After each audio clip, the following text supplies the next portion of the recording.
Namo tassa bhagavato arahato samma sambuddhassa. The subject of the discourse is a series on action. We have been having a series of talks on what exactly is meant by Kamma or karma, the philosophy of action in Buddhism, in short.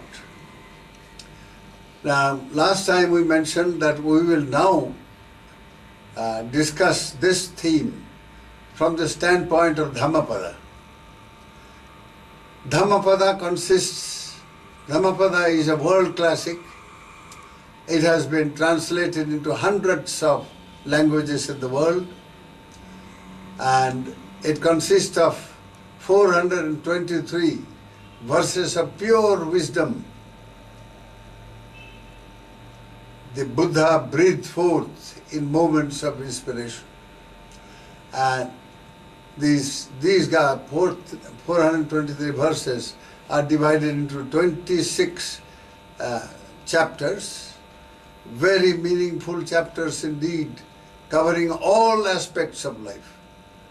It's a book of wisdom for everyone in any culture, anywhere in the world. You'll see the relevance of Dhammapada and the wisdom that people can gather from that. Today, we are going to take up the second verse, which deals with karma, with Kamma. I will read out. Mano pubbangama dhamma mano settha manomaya manasache pasannena bhasati va karoti va tatonang sukhamanveti chaya va anapayini. Mind precedes all mental states. Mind is their chief. They are all mind-wrought, that is mind-made. If with a pure mind a person speaks or acts, happiness follows him like his never-departing shadow. Now this is the verse based on which we will discuss today. Now, first of all, there are two words which should be clearly understood. Mind. What exactly is mind? When we talk of mind, it's a very, very general term indeed, but it has very specific meanings also. Now, mind is a complex phenomenon. It's not a simple thing at all. Whatever happens to us in this world, behind is mind. So if we can understand our minds, then we understand life, and we also understand the purpose of life. And not only that, how to make life purposeful, leading to the ultimate goal of freedom. That's much of importance there is when we have a clear understanding of mind. So Buddha, in many discourses, he has illustrated the nature of mind. For instance, in Satipatthana Sutta, Bhagavan said, see, just as a person who goes for marketing, he takes his marketing bag, and then going to the market, various shops, he fills the bag with all kinds of provisions, rice, dal, vegetables, fruits, all kinds of things that you can think of. So, and then after the shopping, he returns.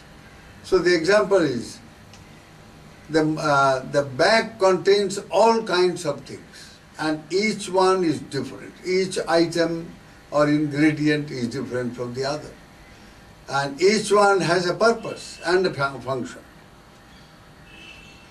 So mind as a complex phenomenon,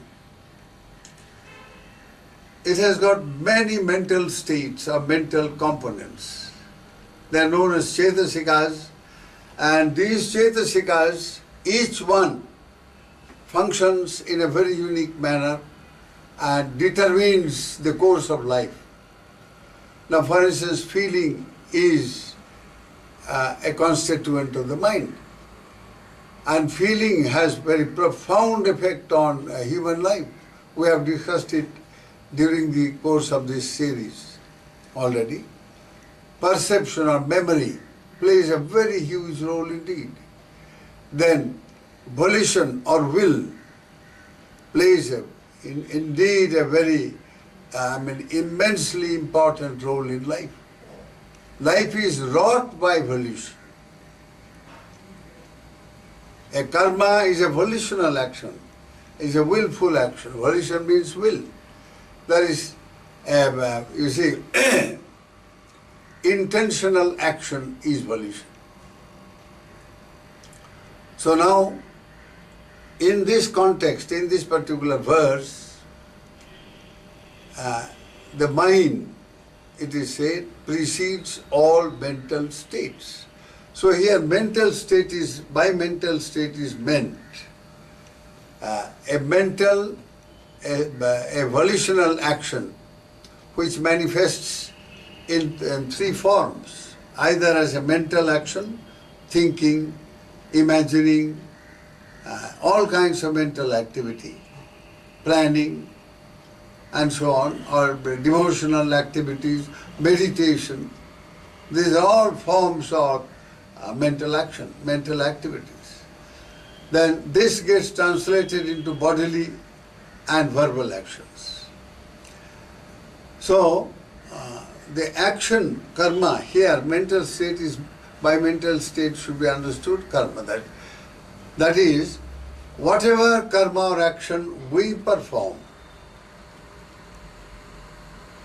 behind the action is the mind.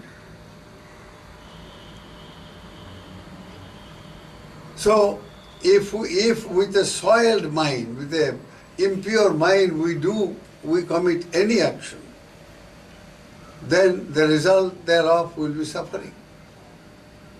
And similarly, if it is with a pure mind, the result will be happiness. So after all, the aim and, you see, the only goal of life for practically every being in this universe is happiness. Nobody likes to suffer. Everybody seeks happiness. So if you really want happiness of a kind that will free life once for all from every form of suffering, then we have to understand how that happiness comes about, and a happy destiny, like to be born in a various divine planes of existence, or even in the human world, to be born in circumstances where life is very much conditioned by a lot of happiness indeed. So, in this Gatha, the Buddha, he breathed forth this particular Gatha on a certain occasion. Every Gatha or verse has a background story. It's only, you see, when a certain event has occurred, particularly very inspiring and important event of life, there the Buddha breathes forth in the form of these Dhammapada Gathas, very inspiring and uplifting indeed. And so the Buddha, this Gatha was uttered by the Buddha on an occasion of great importance indeed. It seems, you see, one morning, early morning, Buddha slept for 2 hours, that's all. And between 2 and 4 a.m. And the rest of the time he devoted for the good of all beings in the universe. So now, after his rest at 4 a.m., he will he will plunge into samadhi, known as the Mahakaruna Samapatti, the ecstatic samadhic state of boundless compassion. Emerging from it after a couple of hours, that's around 6 o'clock, 6 a.m., he will survey the entire universe with his omniscient mind, that is, the all-knowing mind, which has been surcharged by the samadhi of intense compassion, meaning the urge to remove suffering of beings, wherever there is suffering. So, this morning, when the Lord emerged from the samadhi, he found in his mental screen the image of a young boy, about hardly 15, 16 years young boy. Now, he saw the boy lying on the veranda of a house, a very seriously ill and on the point of death,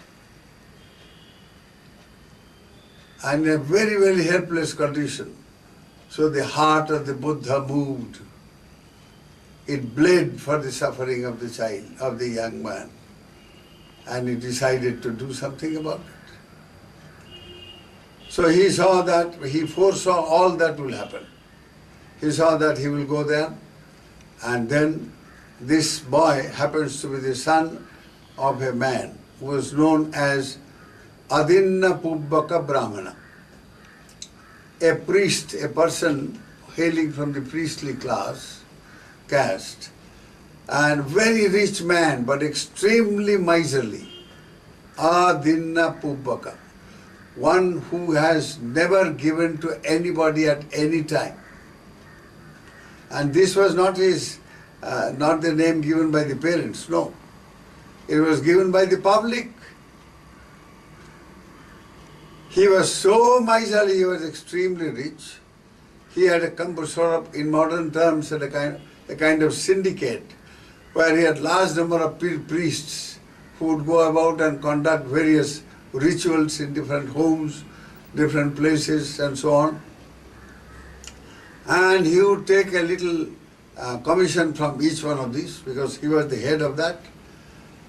And so he amassed a lot of money, lot of wealth, lot of jewelry, lot of this, that, and so on, all offered to the deity, various deities, and then he will have as his share. But he was so very miserly, he would never spend one naya paisa. Never give anybody any dhan. Nobody has ever seen him giving. That is why he got this name. Now it so happened, it seems, that he had only one son, and he loved the son very much. He saw the sons of other priests and other people wearing earrings. So he wanted to give a nice gold earring to this boy who was studying in some Pathshala. Very intelligent boy, very highly motivated, very wonderful child indeed.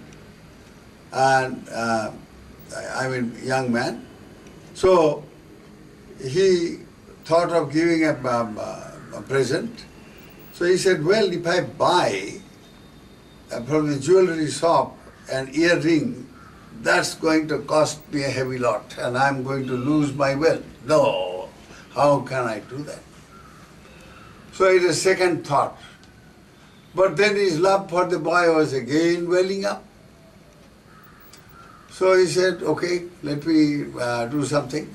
I will go and buy a piece of gold and then beat it up in the form of a little ring and give him that. There you are, my desire will be fulfilled, and also I can see ring in his ear. That is how he did it. And so the boy was called Mattha Kundali. Kundali means ear ring. Matha means a beaten up gold. An earring made of beaten gold. So there you are, the boy got that name. So now the young man, in the bloom of youth, very studious and intelligent indeed, very cultured, refined-minded, he fell ill, seriously ill. Now the father said, oh my, he collected all the symptoms and went to a Vaidya, that is to a Ayurvedic physician those days, and described the symptoms, and the physician said, well, he probably is suffering from jaundice. So these are the ingredients which will help in the treatment of jaundice, some leaves and barks and roots and all that sort of thing. So he said, if I go and buy, I will call a doctor and make him, give him treatment. It's going to cost me a heavy lot of money and I will lose my wealth. No, that cannot happen. So let me do the treatment myself. So he will go and collect those ingredients, bark, etc., roots, etc., and then make a concoction and give to the boy. The boy would take that. So the medicine, instead of curing him, it made the disease worse and he was on the point of death. It became untreatable. Achikitsa. It cannot be, it is incurable it became. At that stage, he brought a doctor, a physician, Vaidya, and he came and he saw the boy, he says, immediately he said, look here, I am very busy, I have got so many places to go, this and that. So you better go and find out some other physician. And I have to go, and he just bolted, he ran away from the house. He knew that this boy is on the point of death. So, like that, when he was deserted by several doctors like this man thought, now probably I am going to lose my boy. So, but then, if he dies, and so many people will come inside my house, and they will see all these jewelries and all these good things that I have got. I have amassed so much of wealth and all that. Oh, I am going to lose all that, that's no good. So let me put the patient outside on the veranda. Anyway, he has to go, what can I do? He philosophized in his own miserly way. And so that is how the boy was put outside the, in the veranda. And Buddha saw the boy in that form. So Buddha saw that the way to help the child is like this. I will go there with a retinue of monks of all the enlightened disciples, the important arhats, and then stand in front of his house and then project a light on him. He will be lying down facing the wall. So with the light he will turn and see me, and then a tremendous devotion will arise in his mind. I will focus my very metta mind, and based upon that he will be filled with, he will be inspired tremendously with devotion, and he will take refuge in the Buddha Dhamma Sangha. Buddhang saranang gacchami, dhammang saranang gacchami, sanghang saranang gacchami. Once he does that and his heart is filled with a sense of devotion and that he feels being protected, and he says, Lord, you are my only Savior. I have no other refuge to go. Lord will save me. So in this tremendous feeling of devotion, the boy passed away. He just died. That was the last death moment, tremendous devotional wish and prayer. Based upon that, this was a powerful manokarma. a mental action. He was thinking profoundly and with great devotion. So his devotional thought force translated itself into a karma that produced immediate result. It's called Maranasanna Chitta, the death proximate karma. And that very wholesome kushala karma indeed, powerful karma at that. And then he felt that, just as a person would wake up after his good sleep, he woke up in the Devaloka, in the Tavatingsa realm of the divine realm, in a very, very dazzling Vimana, divine estate, being the chief of that estate. Then he looked around, he said, my, this majestic, this precious wealth and opulence, divine opulence, that now has befallen me, how do I get this? So, the divine beings can remember their past karmas that led to their being born in the divine plane. So he found out that in the last moment the Buddha came, and the grace of the Buddha in all its glory inspired him so much, brought so much of devotional outpouring, and he had landed himself in that divine plane. So he was filled with devotion. They immediately took him, prayed to Bhagavan Buddha, said, Lord, you are the Savior. I took refuge, and this is what I got. Then he also saw what happened, how this situation arose. The entire thing he saw that is due to his foolish father, the miserly father, that he lost his life that way. But he must, just as the Buddha with all his compassion, saved him. So now he too shall do something for the father. So he projected his supernormal power and saw the father was in this Masana, in that cremation ground. He used to go there every morning and evening and cry very bitterly, oh my only son, where have you gone? And all that. Wail and wail and wail. My heart is pierced with shoka, he would say. And he would cry. So he says, this foolish fellow, look at him, he has done this, and now he's crying. And how can he get his son? So anyway, let me see what can I do. So he took the form of his old body, that he took the form of Mathak Munduli, and he appeared right there, close to his father, and started crying very, very loudly, saying, oh, I want a Vimana, I want a chariot, made of very bright